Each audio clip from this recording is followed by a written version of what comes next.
Hi everybody, welcome to CQB Airsoft. I know a lot of you guys haven't been around for a long time because of quarantine and all the craziness happening in the world, but we do want to go over the current changes on the field and how much our field has changed. This is the biggest field change and field swap since we've opened up in our 5 years of operation. So we have a lot to go through. We're going to start over here on this overview of the map. So as you can see, the map does look quite different. For those of you who haven't been here for a long time, there's this new big semi-permanent structure called the Killhouse, or the trap house in the middle. It has really tight CQB corners.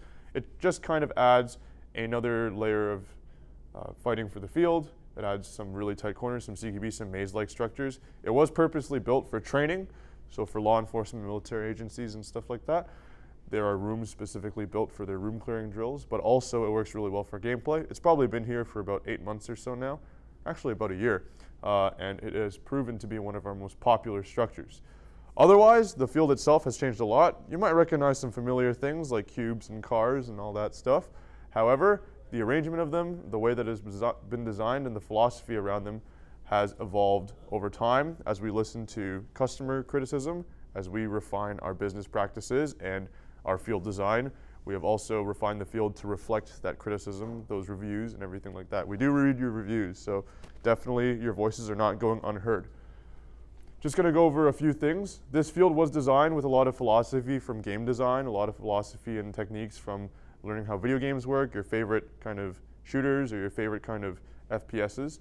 So you might notice a lot of lanes. They're much more compartmentalized now. Before, a common criticism of the field was that one person could hold down the field at key locations like the bar, or back when we used to have the red wall, which is now gone, and just hold down the field for the full 15-minute game. And that's not really fun, doesn't really promote movement. If you also look at old footage of our field, you have people just stacked up behind one piece of cover, just like a renter situation there. And that wasn't really fun. What we want to do is we want to use the whole field. We're one of the largest indoor fields in Canada, so you definitely wanted to take advantage of our space more than we had. Eliminate what we call dead zones, so areas that people would not explore, would not use, and really just maximize our usage of square footage in here. We are over 35,000 square foot of playable area, but it did not feel like that. And so one thing we did was compartmentalize the field into little sections. That way, not only does the field feel bigger, it also feels, like it accommodates more players. Players aren't so much forced into certain situations in certain areas, and it flows better. So one of the big design points for the field was designing it with lanes in mind. So that 3-lane design that you hear from a lot of popular video games, that flow, that figure 8 that you hear from a lot of popular things, that we have incorporated into our field, and that has allowed the field to kind of have a lot more flanking routes. We did play test it quite extensively, and through our play test and through our early openings when we did have public players in here and public games with proper safety restrictions, of course, it showed that people were able to get around more. There wasn't just this back and forth fighting, so you just quite a narrow and long field. So there was that kind of problem to solve, that how can you make a flankable area in a really narrow, long basketball court style field. And we did fix a lot of those issues by compartmentalizing it, and we will go over that more when we get on. So let's get out there and let's show them what we got. So in here, of course, is just the chronograph area. For those of you who haven't been here for a while, we did move it from outside to in here. It's just safer. You have to have your iPro when you're on the field. We just chronograph through here. We put our chrono there. Test out your guns to make sure they're all shooting the proper velocity, and that's what we do. So the airlock itself hasn't really changed too much. We're going to go over the range first. So this is the siege range. As you can see, it has expanded quite a bit. We used to have that wanted wall over there, but it was too small, and we felt that the range and the front of the field wasn't really used much for games anyways, so we could take advantage of this space by adding this expandable fence wall over here with the tarps. The range has also now been painted with range markers on the bottom, so this way the range can be used one of 2 different ways. So the first way you can use the range is, of course, just by using it like this, as these are long shooting lanes, and you can practice shooting your targets like this over here. Another way you can use the range, if there's not as many people on and you want to do some more long range kind of drills, is by using the range in a more lengthwise formation. So as the range is like this, you have these little range markers which are about 6 feet apart, and you're able to hit those long range targets over there, which is a pretty good engagement distance for CQB Airsoft. Having this range here doesn't just have a place where people can test fire their guns and unload their mags, which people still do, but it also creates an environment for training, for practice. People can set up these barricades here, and we're going to be building more barricades and more training tools in the future. And we don't want to just be a field for airsoft. We want to be a cornerstone of the community that not just promotes a cool field that you can play at, play deathmatch or whatever kind of game modes you like, but also be a space for training and getting better at the sport and developing better players. Another big thing in the range that we added is not so much in the close range, but it is the long range, or what we like to call the zeroing range. So if you follow me up the stairs of the City Hall building, previously known as Illuminati. So as you can see, we have these range markers here. They were unpainted for a number of years. However, we finally got to them during this quarantine renovation. And they're marked all the way out to 125 feet. The mansion is approximately 140 feet, so that building way in the back there is about 140 feet away. And these are about 25 feet away. As you can see over there, it says test your luck, zero and hop up. We set up this kind of roulette wheel to go along with the theme of the field. The mansion has been themed into kind of a casino resort area. And that wheel over there kind of advertises where people can go, and it also provides a lot of metal ringing targets that you can shoot. A lot of players don't know what zeroing is, and a lot of players don't know what hop up is. And our staff here are specifically trained to teach you what that is, so that way, before you call someone out for not calling their hit, you want to make sure that you're actually hitting them first. That's a big part of Airsoft, is accountability, and we feel that we created all these tools, the range, the long range here, to increase accountability for players on the field, not just for the other team, but for yourself, and to make yourself know that, hey, is my gun zeroed? Is my gun shooting straight?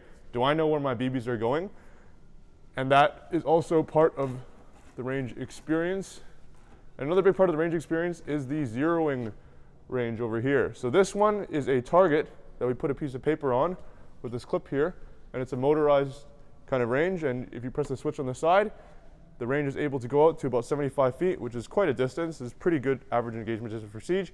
And we have these targets over here that you can print out, or you can bring your own, or we can print them for you.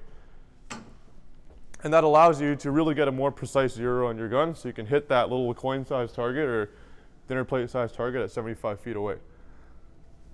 Let's go downstairs. So before we get into the main field, we're going to go over the City Hall area over here. So the City Hall, previously known as Illuminati, is still going to be going under a lot of development to make it much more viable for games. However, it is kind of our outdoor administrative building, so when we're doing raffles or any prizes like that, you can stand up there and we can give the announcements for games and things like that.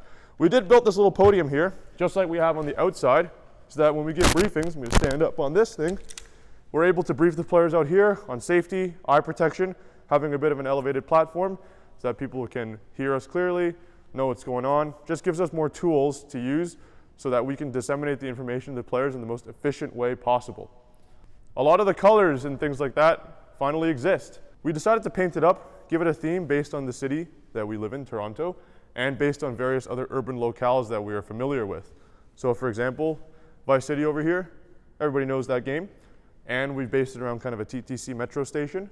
Snail Mail based on a specific postal company and all the hardships that they're having right now with deliveries. So one thing that we had going on in the old field was that somebody would be shooting like this, and they'd see, there's a guy over there at that box, and everything here is kind of a box.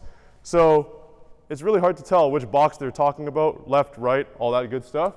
By naming these buildings, by giving them very clear identifiable colors and not having the colors too close to each other, so it's kind of this hodgepodge of mix of colors and themes and names and stores and stuff like that, we're able to have better call-outs. So a person can say Snail Mail or 1911 over there as our 7-Eleven spoof, Vice City, police car, those kinds of things. It really does encourage a lot more teamwork at the field, which is something we have also noticed through our play testing and from other players, is that they know where they're going, they know where the enemy is, and it really solves quite a lot of things at the field of communication.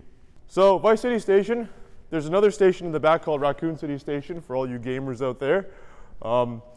These are the midfield spawns, and we have been using these instead of spawning at City Hall or what is now known as Police Station, previously Safe House.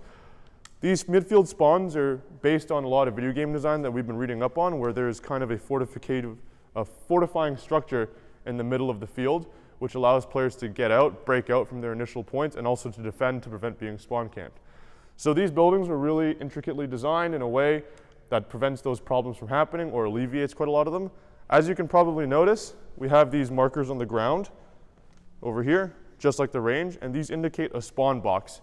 So a problem that we did have earlier was players did not know where they were spawning, they did not know where they were entering.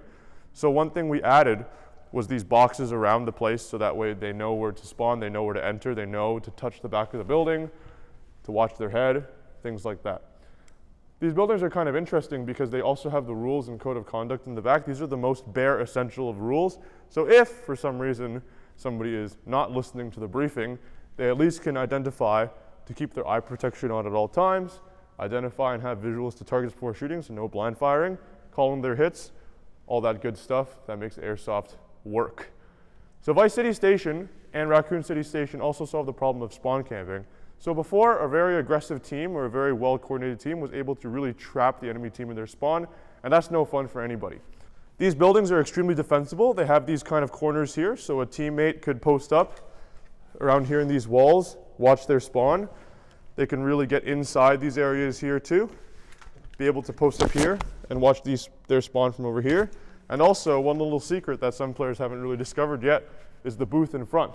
So this is the booth in front, and there's an entrance in the back that you can walk through, or sorry, crawl underneath, and you can use this as a shooting position. It's really strong. It covers the midfield area. The weakness for this shooting position is it's very hard to get out of. So once you commit to this position, you're gonna hear a lot of this idea of give and take with our field design. So the give you get for this is that it's a very strong defensive position, kind of a sniper or machine gun little nest where you can shoot throughout the middle of the field over here. The take is it's very hard to get out of. So once you're committed here, you are committed to this position for the next little while. One thing you will also notice is a lot of signage we have up. So as you see, public notice, respawn ahead. This prevents players from spawn camping. It also lets players know where to go when they are dead. We have noticed that they actually have worked.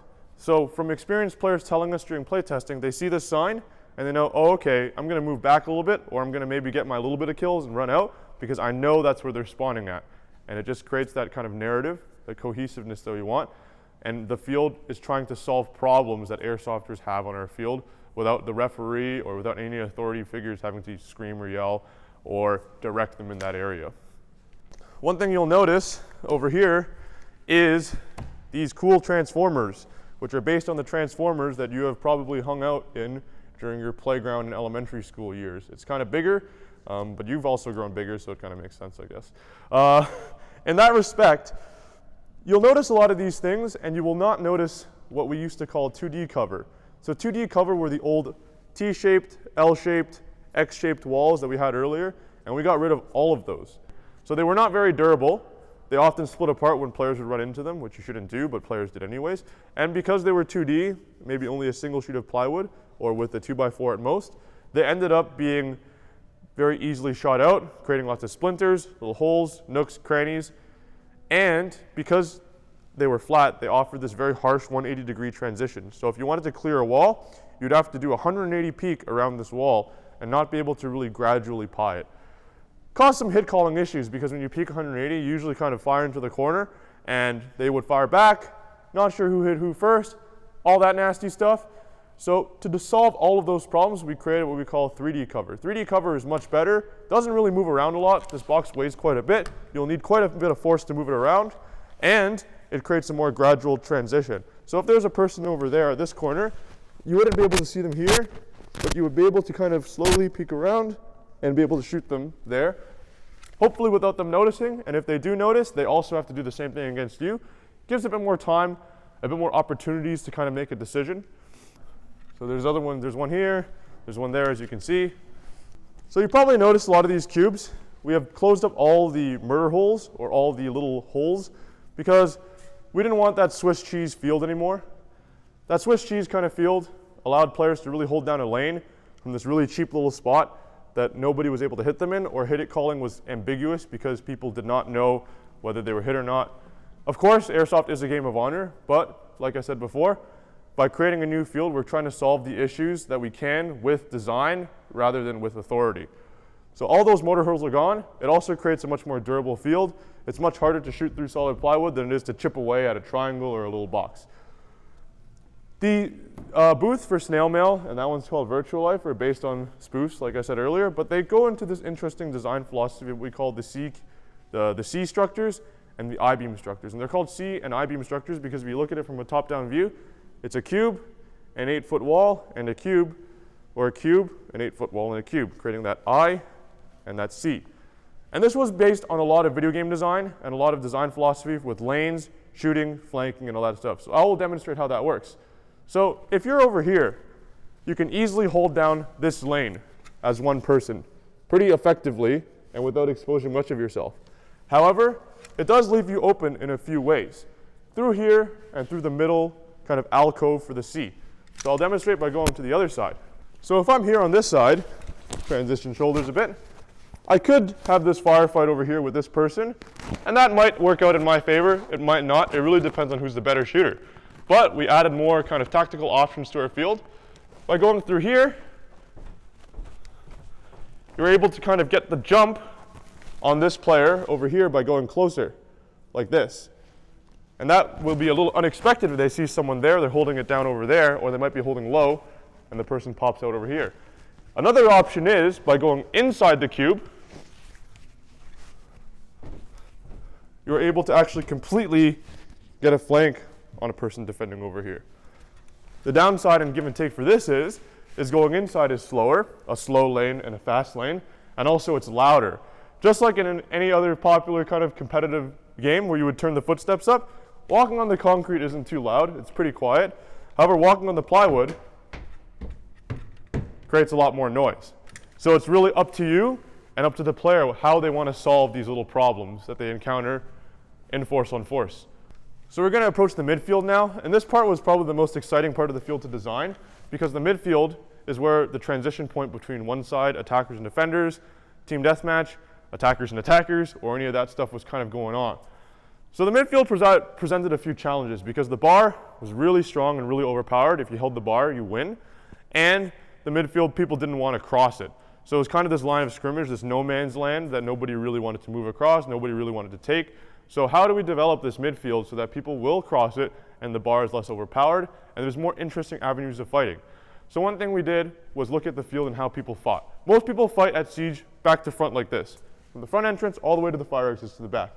We wanted to incorporate more lateral fighting. So more fighting from the wall to the wall on these sides instead of fighting all the way down all the time. And that creates just another dimension of gunfights, just creates another dimension that we have to balance out. But it does create more routes and more lines for kind of how to balance the field. So if you look at the top-down view of the map, the front of the field is this town square. The middle of the field is kind of this three-lane design. However, the three-lane design goes horizontally instead of the vertical arrangement of the field.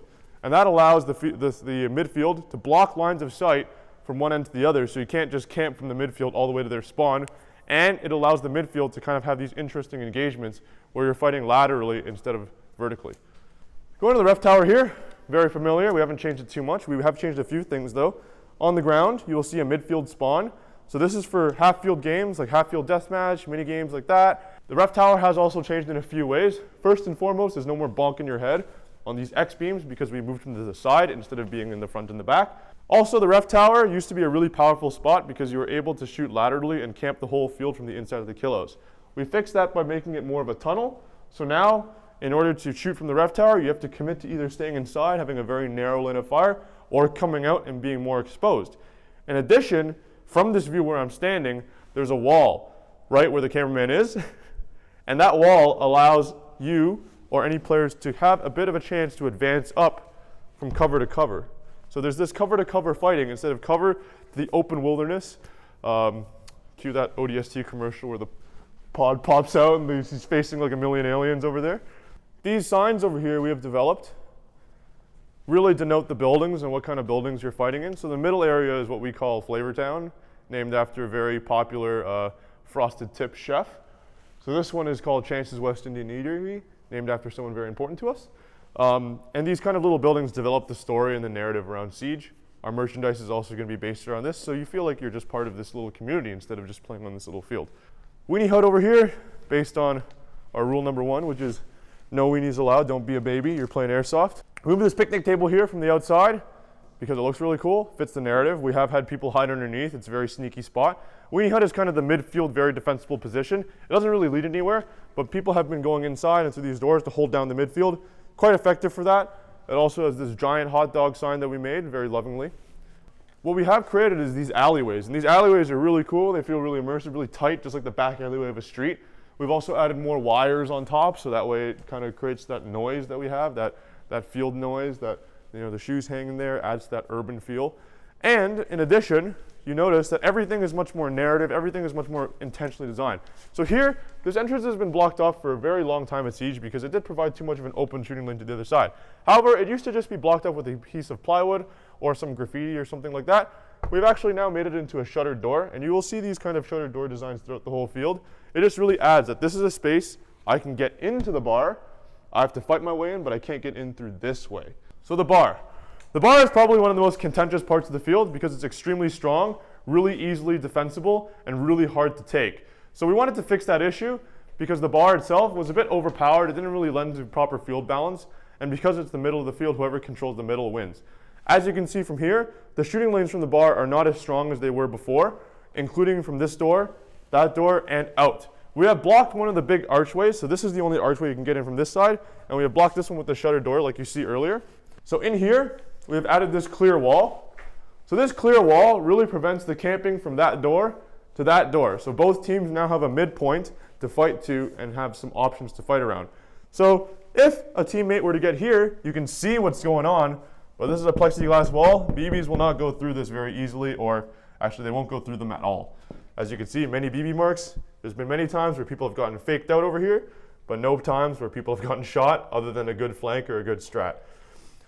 So what used to be a common problem was people camping from the bar door down here, or people camping from the stairs.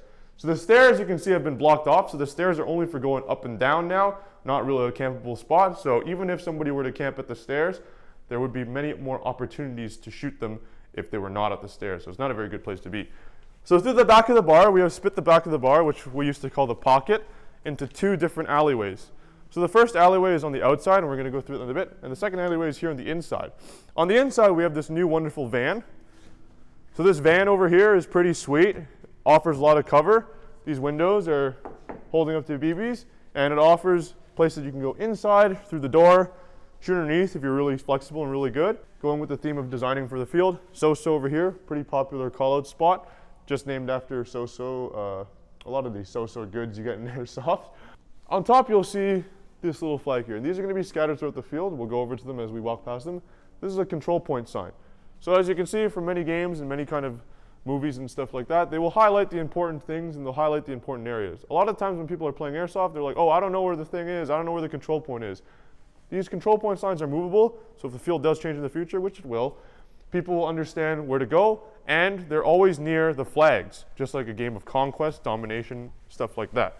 So the flag for this one is right over here. The flags have been separated into white and black, so people that have various different disabilities can see them. We do have some colorblind staff, so we wanted to take account of that. We didn't use red and green because some people can't tell that apart. Black team controls it. White team controls it. Pretty easy, just on a pulley. They can be replaced if they need to, and they're all around the field for different varying game modes. So let's get through the back over here. So you can see in front of me, there is the front part of the field, and this is the other hallway there, just a snaking hallway again, with these kind of cubes arranged in this fashion with these walls. This is one of the little carts that we have, kind of after like a carnival cart or something like that. We just put these wheels on it, so it allows for people to kind of have a little bit more immersion. So it looks like a little ghetto truck. Another cool trick they can do is they can climb on top of these wheels and get some lines of fire like this. And these wheels have been drilled into the frame of this structure, so they're able to support the weight of a person pretty easily. We have these cars placed in the middle of the field now, or sort of in the middle of the town squares. They used to be at the ends of the field for a lot of the field arrangements. And we find that to be kind of a waste of space. The cars are really interesting to fight around. They provide interesting spawn points and objectives, flag capture points and all that stuff. So over here we have more stores. Mall Ninja, for those of you out there. MMA, for those of you out there that like the fighting stuff. Jack over here right now is painting the shipping container that we're painting up to look like a shipping container. However, this just kind of indicates that we're always transforming the field. We're always improving it. We're always adding more designs, more artwork in, more structures. That way we can continuously evolve the experience. So Raccoon City here, same kind of idea as the front. Exact same structure. It's a literal clone, a blue clone of the front. And it also clones the same thing with the spawn box in the back, creating that midfield strong point that people can fight to and defend and spawn at. So the mansion, also known as the casino and resort, as we painted with the beautiful sign up there. The mansion has changed a lot in a lot of different ways. One thing you will notice from the outside is all the diamond windows up there are all plugged up. And that just goes with plugging up a lot of the murder holes, a lot of the ambiguousness of where you're getting shot from, where to shoot. By plugging those up, you really have to commit to standing up and shooting down, or just hiding and taking the fight to the second floor, waiting for them to come up, instead of this kind of nature where you have these Swiss cheese kind of design that I was speaking of earlier. And also what we've noticed is a lot of people up there, when they get shot in the leg, they don't call it. So let's just eliminate that option entirely, have them commit, because when you're shot in the helmet or the head, much more easy to define than getting shot in the leg. We've added these double doors. I'm sure most of you guys recognize those famous words. These double doors are fixed in place, so they're not really doors, they're actually just walls that we've built. However, they can be swapped out and undrilled from the ground and undrilled from the frame of the building as we change and as we see fit, or they could be sealed up completely if that's the case for certain field designs in the future. They've been arranged in a way that they're kind of swept open like this, allows for some flow. So when you see this double door, you know which way you're going in and which way you're coming out because of those leading lines. The double doors also fix the problem of these mansion doors originally being way too huge. People did not want to go in them, people did not want to fight around them, much too risky. So by adding a bit of cover here, just add some more defensible options for players, places to go, and places that they feel that they can fight through instead of being stuck in these very hot zone kind of areas. It really minimizes that kind of thinking. So let's go into the mansion. It's a bit dark in here, so thank you for the light. The mansion has changed quite a bit, as I said earlier. Now, inside the mansion, we have a flow-through design, just like the rest of the field. So these rooms are no longer compartmentalized. It's kind of like this big donut around the courtyard. This big donut allows players to kind of communicate more, attack more, really see where their teammates are, and see where their defending or attacking teammates are in games like Berlin Wall, which is our very popular attack and defend game that we run here, and games like Domination. For those of you who also have not been here for a long time, we've also drilled holes in the top here to allow a bit more light into the mansion than before. Just allows people to see a little easier. So the courtyard of the mansion has changed a lot. Before, the courtyard used to not be very useful. It used to be something that was just kind of this big open dead space area that nobody really wanted to be in. Now we have added some furniture here, cool little table, cabinets, couch, chairs, all that awesome stuff, more places to hide objectives, more places to be. And that just makes the mansion inside a lot more usable. There's a lot more back and forth fighting, a lot of low cover, so a lot of crouching, a lot of places to check. This table has been used for a lot of game objectives where they have to deliver something here. So it just solves a lot of issues, creates more options for players and staff to run games, to play games, all that great stuff. The mansion also has this new permanent structure. This is what we call the fishbone wall, because if you look on the inside, it looks like a fishbone. This is drilled into the frame and the floor. This also allows for a little bit more of an interior area into the mansion. So it's not just this big open area. There's a bit of a maze going on here. So we walk inside. Now we have this inner space. This has been used for a spawn point for certain games. It's also a stronghold for the defenders that are, if they're defending mansion. Just a really interesting structure overall. This also means we're able to open up the back from this closed off area into this flow through kind of design over here. Same principles as the front. The back is really dark, so mixed lighting conditions are a big thing that we really love here. And got to use your flashlight or your night vision if you can afford it or if you have it, and clear out these back rooms over here, which are still really defensible. They're just not as bunkerable as they were before these kinds of changes. So people can still defend these places relatively easily. However, they just have more angles to watch, just accommodates more players, different strategies, usage of grenades, all that great stuff. So the back there hasn't changed too much, so we're gonna go upstairs where most of the changes are. So upstairs has changed quite a bit. Going with our theme earlier, there's a lot more commitment to upstairs and downstairs fighting. So there used to be a big clear wall over here, sorry, not clear wall, a big plywood wall over here. So before, players would be able to stand here and really camp these entrances just from a standing position. Kind of cheap, you know, not very interesting. So we decided to remove it entirely. So now, if you want to camp these doors and you want to minimize exposure, you only have this little wall over here to do so. And it's very skinny, so you have to really watch the exposure of your behind and make sure you're not there. However, this can only fit one person. So if a person is already here, the other people up here, they have to really kind of crouch down into a squat or something like that. And that's what we want. We want this up and down fighting, this flow between the upper floor and the lower floor to be very high risk and reward. It's just easier, first of all, for us to balance it out. And also, it creates this sense of, do I want to get kills or do I want to survive? Here, another little cube, just like downstairs and you see outside. Just adding more cover to the top to make this more usable instead of this big open space. So, I'll sit down here. There have been many cases We're on Berlin Wall. The last person here is defending just like this and just waiting. And they have won, they have lost, but it just gives them something to do. Another big thing that you will notice is these warning signs. We added a lot of warning signs to the field, and you're going to see them throughout the area. Is these warning signs just, add a sense of safety for people. People used to bonk their head on this pipe all the time. Pretty hard to mix this giant yellow sign that's kind of shaped after, if you ever went to an underground parking garage, they always have clearance signs like 1 foot, or not 1 foot, that's very small, but like 8 feet, 12 feet warnings, same kind of thing, 5'2", we measured this is 5'2", so a person that's me, about 6 feet tall, would have to clear underneath and hopefully not bonk my head on this.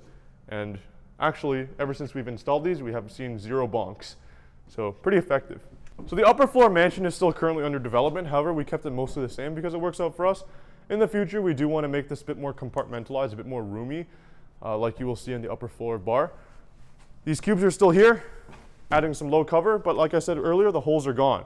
So in order to shoot from the upper floor, you have to really commit to shooting like this.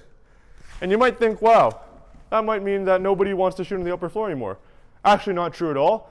We found that people still want to shoot because airsofters are very kill hungry. But now, when people do get hit, they call it. And that's a big thing for us. The air conditioning is still here. This is a broken unit, so this is just kind of cover up here. We have removed the mesh and everything like that, so now this is a lot more porous, and it does lend for a bit more of a balanced gameplay, so this is not just like an OP spot anymore. Again, another little clearance spot over here, just to watch your head, because there is a pipe here as well. We have also noticed 0 bonks so far from here. That's a good thing. So over here you can see a really great overview of how the field looks. So if you look, you can see the lanes, how we've designed it to be maze-like, where we block the lines of fire and all that stuff. It's not just a random assortment of cover anymore. It really lends itself to being a space that is intentionally designed for playing airsoft, that doesn't rely on gimmicky kind of designs, that has avenues for firefights, that has avenues for engagements, that has routes for flanking, defending, attacking, all the stuff that you would normally expect from a CQB experience into one package. So going down, this is our last cube. Good boy security, kind of goes with this whole thing with the mansion being a stronghold. Also painted Kintar the dog, which is Aaron's dog, our general manager here. Very cute, very awesome. So the Killhouse, we're gonna take a little tour of the Killhouse. In these back area over here, what we call the storage room of the Killhouse, we have these barrels tied up. They're also weighted down, so they're pretty hard to push. These are large, tall covers, 3-dimensional covers, not just individual barrels anymore that people can move around like Donkey Kong. So there have been many cases where somebody's breaching the room all tactically and they have this little battle gnome or something like that just hidden here, just ready to frag the next person. Sure, they might get fragged out in like 2 or 3 hits or 2 or 3 people coming in, but they will stop the team, they will stop that advance. So the Killhouse. If you look at the exterior of the Killhouse, or sorry, the overall top-down view of the Killhouse, it is kind of like a ring with a plus in the middle. And we have that because now you can fight around the Killhouse, you can fight through, and you can fight across. All the rooms are accessible in those ways. Just creates a very fair space for fighting. And we have noticed that throughout the field. People love playing in here. It's a bit daunting and intimidating at first because the angles are so close together. With proper teamwork and proper skills and proper CQB, it is very achievable, and there are a lot of lanes, a lot of options that people have to fight through it. So we're gonna kind of go around the ring of the Killhouse right now before we go through. This is another room over here. Now there's a door over there, so it's not just one entrance there. We have opened that up for those of you who haven't been here for a while. So we've gotten rid of the spool. So this used to be called the spool room. Now it's called the mailbox room because we have this mailbox here. This also creates an interesting opportunity because it splits the lane, which used to be this big structure here, into 2 major lanes of fighting. There have been times where I'm camping this area here, watching the ref tower, and somebody has snuck up behind me through one of the front entrances of Killhouse, through Flavortown, and have fragged me out. Not fun, but very fair. I wasn't watching the other side, and it just creates, again, more opportunities, more options. So we're gonna snake through. These rooms haven't changed too much because they've been really effective in our kind of design and people really seem to like them. The Killhouse is modular, however. We will change it at a later date. It just does provide some challenges of its own because the walls are tapped to the ground into the frame of the building. Here is the mid-hallway. For those of you, again, who haven't been here for a while, the mid-hallway is a really interesting space because it allows the flow through from the ref tower all the way to the back of the Killhouse. This really does allow for a team that is well coordinated to push through the middle of the Killhouse and fan out. But it also gives the defending team, if they're pushing from that side or this side, a chance to defend this big lane in the middle. It is a very high risk, high reward lane. Whoever controls the middle of the Killhouse really does control the whole thing. However, it is very hard to control, as this is a very sharp corner to take, and that's a very long shooting lane down there. The room beside the bedroom you might recognize. Again, more cool flags. This is the Midfield flag for King of the Killhouse, which is a hard point King of the Hill style game where you have to control this point. Pretty fair game. We did add these flags over having a pylon with something to swap because it's really easy to see. And we've elevated it more than the other flags on the ground floor in order for the referee to be able to easily see what team controls each side of the field. The bedroom over here hasn't changed much at all.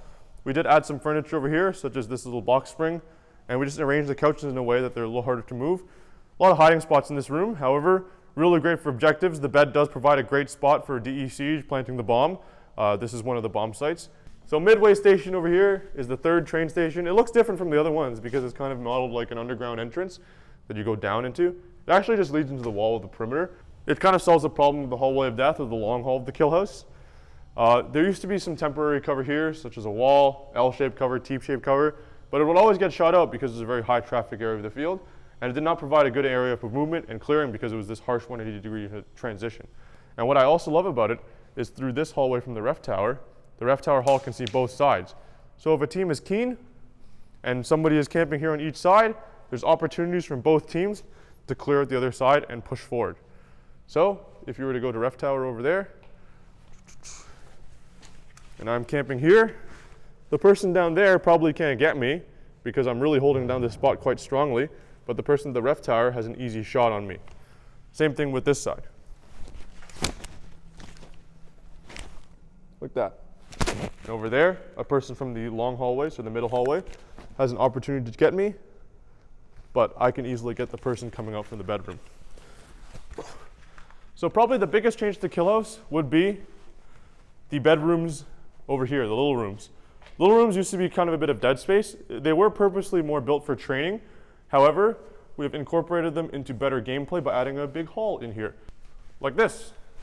And it's pretty great, it's pretty awesome. These rooms are now a lot more used, and there's a lot more purpose to them that isn't just for training or a dead space for an objective. So the last place we're gonna go to is the bar top floor. It is one of the biggest changes at Siege, and one of the changes that players have been asking for a very long time, is how to make the bar top floor much more useful than what it currently was. As you can see from the outside, we just have mini structures there as well. It's not just a long open courtyard, foyer kind of area situation going on over there. It is now a bit of a mini Killhouse on its own. So going upstairs over here, if you'll notice, we have blocked off the stairs all the way up here behind me. Now, you can't be shot while going up. Prevents some camping issues, just makes it a lot more purposeful, makes attacking the bar a little bit more possible for an attacking team. If we go up to bar, flag again. This is for King of the Bar. So over here, you might notice that a very important thing is gone, and that would be the pink wall over here with the little U-loop that you would jump over. Most players found that to be a tripping hazard, and we agree. We did see a lot of players tripping on it, including myself. So we just got rid of it entirely. Now this is just a little step, a little gradation over here, and it allows the transition from bar into the other upper floor structures without any problems. So now the upper floor structures are not just this open courtyard area with a few cubes and clothes hangers and everything like that. They're proper apartment little structures, apartment little rooms, sorry. This just creates more usable space at the field. So before, a lot of people would not want to come up here because it's not very useful. Now, it's a very hot spot of the field. A lot of fights are here, a lot of intense gameplay. So as you can see, there's a room here and a wall, and we have this little S-bend going on with that kind of snaking design that we have going on. So here, these are the two apartments for Blue that we modeled after the the rooms inside Killhouse in the long hallway. You can get shot from down there, of course, if somebody's camping the bridge at police station. However, if you go inside, now you have a bit of an opportunity to fight, either defend or to attack this way. You can also see the rest of the field down here, and there's a big window that you can shoot out of. However, just like the mansion top floor, a lot of risk and reward for popping your head out here because it's very easy to see the silhouette of a player here. pretty big tunnel, just allows transition between both rooms. So if this first room was taken, there isn't always like this crazy intense firefight. There also is a chance to clear the room from this little vent hole over here. Boom. Like that. And here is a very identical room to the other one that you see earlier. Same kind of structure. So one thing that we did notice was it's very hard to attack the top floor of police station from the blue building. So we created this little L-bend here to give it kind of a symmetrical feel, a symmetrical kind of balance. So now, if a player's here, they can be shooting at the windows or the balcony or at the stairs over there if they're a really crack shot. And they can get some people out, but they can also get shot out themselves. Just more opportunities for fighting. The bridge itself, one of my favorite parts of the field, hasn't changed because it's awesome and it's really immersive. Over here, we have reinforced all the windows. There used to be a really fancy kind of lattice over here. We got rid of that. Looks cool, but not very durable. So we reinforced a lot of the windows here with these 2x4s. As these get shot out with time, easy to drill out, repaint, and replace. One thing that one of the comments on Instagram has brought up to me was that you noticed that a lot of the BBs that you guys were shooting were hitting around the windows. As you can see the chipwood over here, and some of them even now from our playtesting have hit around the window frame. So you're not always hitting the person you're shooting at. So don't call people out so eagerly, please. We blocked this window off because it's leading to the stairs. People getting shot in the back of the head sometimes if they're coming up. Not really safe, but also just, not really a gameplay option that we want to explore because there's already a lot of defensible areas, so we just blocked it off. And the top of bar also has this box over here that people can hide at. We got rid of a lot of the tall cover on the second floor. So if you see, there's no cover that goes all the way up except for very certain areas of the field because we didn't want that very safe situation of a person can hide behind a wall and just keep shooting the second floor, keep pelting them. Not very fun, very hard to attack, ambiguous with hit calling, all that stuff. So like earlier, if you're defending the first floor from the second, you really got to kind of get down into a position where you're kind of squatting or doing a horse stance over there and really kind of flex those muscles a bit, which I don't have, but And that's pretty much the walkthrough for the field, everybody. Thank you for joining me on this cool journey. We still have a long way to go before we get the field to where we want it to be, and we thank you all for sticking with us. We hope to see you soon. I think that's a wrap.